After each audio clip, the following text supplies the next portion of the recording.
Bom dia a todo mundo. Eu não tinha visto que você estava aí. Meu Deus, perdão. Fui super desrespeitoso aqui agora, perdão.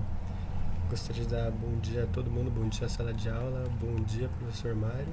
Opa, Alessandro, tudo bem, mano? Mano, eu amo esse cara é incrível. Enfim, mano, tô bem também, valeu por perguntar. Enfim, venho aqui hoje com o meu grupo. Meu grupo que sou eu, Nestor, Bruna Okawa e Júlia Esteban, para falar com vocês sobre dignidade afetada e políticas públicas em questão de habitação, moradia, no estado de São Paulo.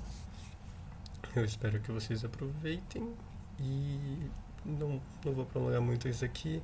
Vai ser mais uma conversa com a gente para vocês. Algo simples. E é praticamente isso. Eu vou dar tchau pra vocês agora, porém eu volto mais tarde, porque eu vou falar sobre os candidatos e as suas propostas. É isso aí, eu vejo vocês mais tarde. Até. Oi, gente! Hoje eu vou falar um pouco sobre a questão de habitação em São Paulo e explorar alguns desafios de acesso à moradia digna e as desigualdades de infraestrutura da nossa cidade. Bom, gente, começando, São Paulo tem um déficit habitacional enorme. Tem cerca de 474 mil famílias sem moradia adequada. Em algumas áreas periféricas, como exemplo a Vila Andrade, tem 35% de residências em favelas. Enquanto, quando vemos a maioria dos bairros centrais, como por exemplo Moema, essa realidade não existe. Eles não enfrentam os problemas que as áreas mais pobres enfrentam. Áreas nas periferias, favelas, enfim. E as condições de saneamento básico são um grande problema apenas nas periferias.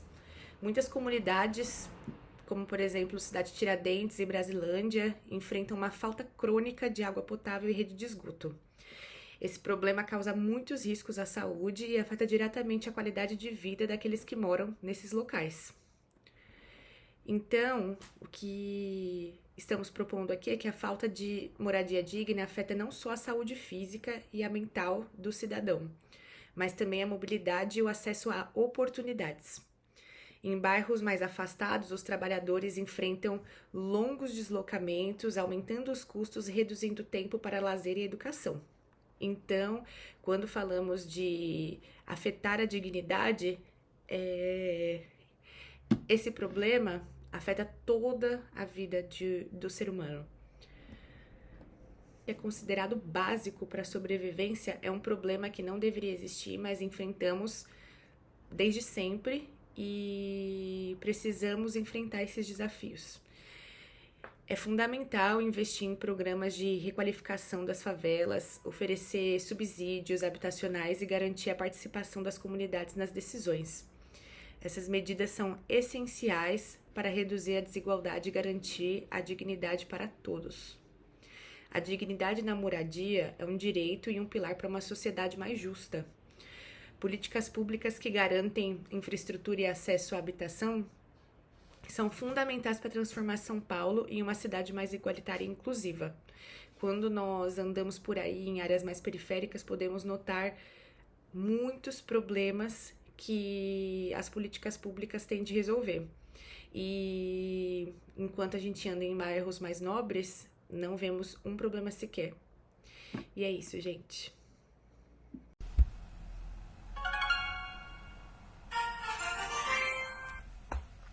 Opa, voltei então para falar sobre os 4 candidatos que eu já tinha comentado antes na introdução. Os 4 candidatos que o grupo acabou selecionando foram Tabata Amaral, Ricardo Nunes, Guilherme Boulos e Pablo Marçal, até porque eles eram os que mais tinham chances de ter sucesso nas eleições. E, enfim, o que eu vou comentar aqui é sobre o que foi comentado em suas propostas de governo em relação às políticas públicas em relação às habitações. Bom, eu decidi começar pela Tabata Amaral, na qual a mesma comenta que o foco seria fazer com que o indivíduo entendesse como se ele fosse o centro de toda a política pública. Ela não necessariamente comenta sobre alguma... Um segundo, tô com sede. Hidratem-se, é bom. Ela não necessariamente falava sobre algum programa específico que ela planejava fazer, porém sim que ela reforçaria que o cidadão era quem mais importava.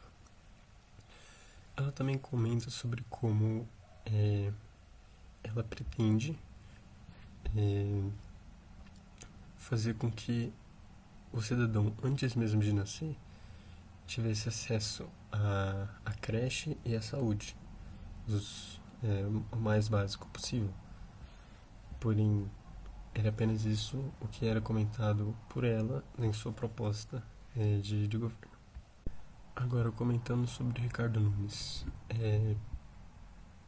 Pesquisando toda a sua proposta de governo, não foi possível identificar nenhum comentário do mesmo que estava referindo a políticas públicas, em específico de habitações. Então, não se tem muito o que comentar aqui. Ele simplesmente não tem propostas sobre o mesmo, sobre o assunto dessa apresentação. Agora, falando sobre o Pablo Marçal, em sua proposta pode-se notar então que ele reforça que muitos imóveis na cidade de São Paulo, no estado de São Paulo inteiro, não estão sendo utilizados.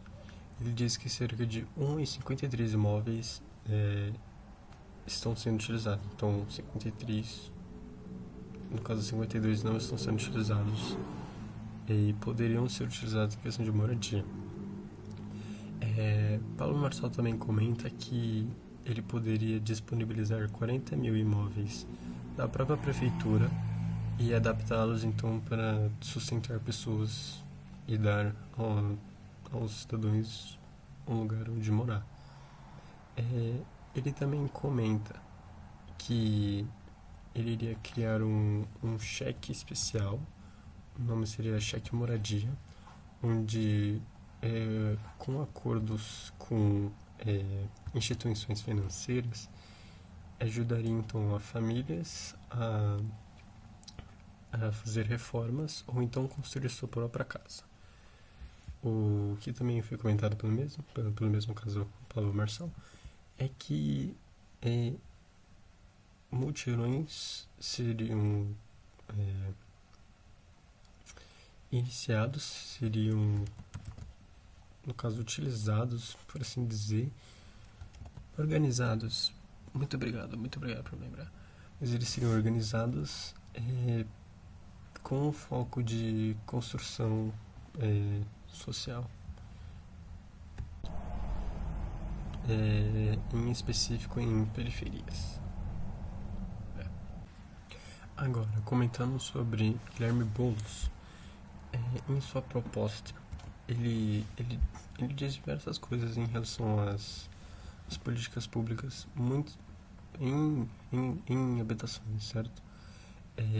Ele comenta que, primeiramente, que ele gostaria de dar avanço à urbanização de periferias, que através de diversas reformas e melhorias pequenas, por assim dizer. Não, perdão, eu acabei confundindo. Através de pequenas reformas, trazer então melhorias, quais qualificariam a moradia nessas periferias. Então, o que ele tentaria? Essas reformas seriam com foco em saneamento, obras viárias, pavimentação, contenção e estabilização do solo, ou seja, por assim dizer, uma recuperação ambiental.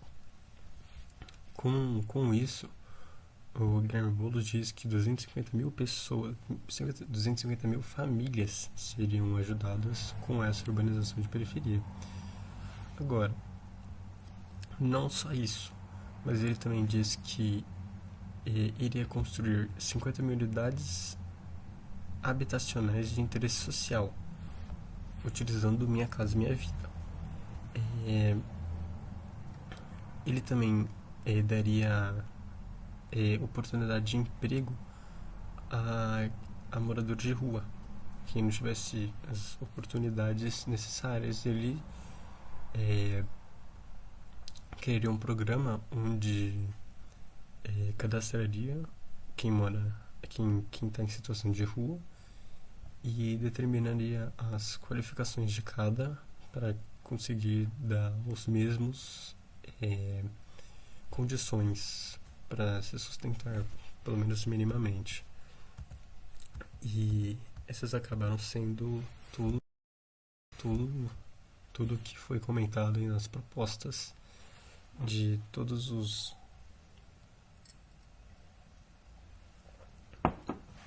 quatro candidatos que foram comentados até agora. Espero que vocês tenham entendido, porque para mim parece bom. Pelo menos eu espero que pareça bom, né? Mas isso, eu agradeço aí para quem prestou atenção.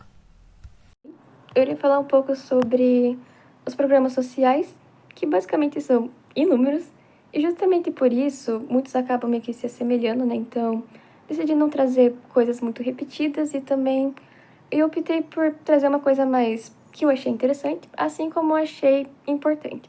E o primeiro que eu vou falar é um dos que eu achei interessante, inclusive, que é a Fundação da Casa Popular, né? Que basicamente criou-se em 1946 e ele teve uma grande importância, porque nesse tema foi o pioneiro. Então foi o primeiro órgão federal brasileiro dedicado à política de habitação. Então, assim, foi só a partir dele que surgiu os demais. E tanto é que, assim, por mais que ele não tenha ficado tanto tempo assim ativo, ficou um tempinho, mas depois que surgiram mais dois, ele basicamente faliu, fechou, acabou. Aí que foi o quê? Que foi o Banco Nacional de Habitação e foi o Sistema Financeiro Habitacional. O que é interessante de saber disso é que logo depois de algum tempinho, alguns anos, esse Banco Nacional também fechou. Porém, foi por falhas, e além de falhas, né, foi descoberto que havia corrupção e outras coisas assim do tipo. Então, é meio complicado. E agora falando sobre a Minha Casa Minha Vida, e falar um pouco sobre a Casa Verde e Amarela, é basicamente a mesma coisa, só que com a diferença que um tem mais benefícios e o outro não. Então, o original, Minha Casa Minha Vida. E o que veio depois, né, a Casa Verde e Amarela, que é a mesma coisa, só que com benefícios dobrados e que, assim, tecnicamente visa atender mais pessoas. Só que essas mais pessoas nem sempre são as necessitadas. Por quê? Porque, por exemplo, da Minha Casa Minha Vida, eles costumavam fazer sorteios, e nesses sorteios era para pessoas de baixa renda, né, apenas. Agora, na Casa Verde e Amarela, meio que contempla todo mundo, então, desde a baixa renda até a alta. Então, acabou meio que perdendo o sentido sabe, da Minha Casa Minha Vida, que deveria ter sido desde o começo de pessoas com baixa renda. Mas explicando de uma forma mais detalhada, basicamente Minha Casa Minha Vida tinha lá o subsídio e da Casa Verde e Amarela tem mais subsídio. Aí depois acontece que os juros diminuiu, né, deles, da Casa Verde e Amarela, e da Casa Minha Vida meio que era tudo ao contrário, era tudo menos favorável. E assim, uma coisa que realmente é visível é que ao longo dos anos houve bastante andamento, né, em relação de leis, em relação de essas ações para ajudar, né, as pessoas realmente de baixa renda e falta de moradia, essas coisas em geral. Porém, tem muita coisa que falta, que ainda deixa a desejar, seja pela quantidade de pessoas, né, necessitadas, pela alta demanda que tem e pouca devolutiva em quesito a isso, e também quanto pela quantidade de pessoas, né, necessitadas, pela alta demanda que tem e pouca devolutiva em quesito a isso, e também quanto a não expandir tanto isso, não promover como deveria ser promovido, sabe? Ter uma coisa mais espalhar para o mundo. O que, além das pessoas de baixa renda já terem um desafio diário, né, do cotidiano delas, ainda tem que enfrentar basicamente a falta de oportunidade e saber que vai viver, né, uma vida assim até que algo mude. Era para ter pausado. Não havendo mudança significativa alguma, o que vai continuar com a segregação socioespacial, vai continuar com isso sendo a rotina corriqueira e vai só cair na banalidade cada vez mais.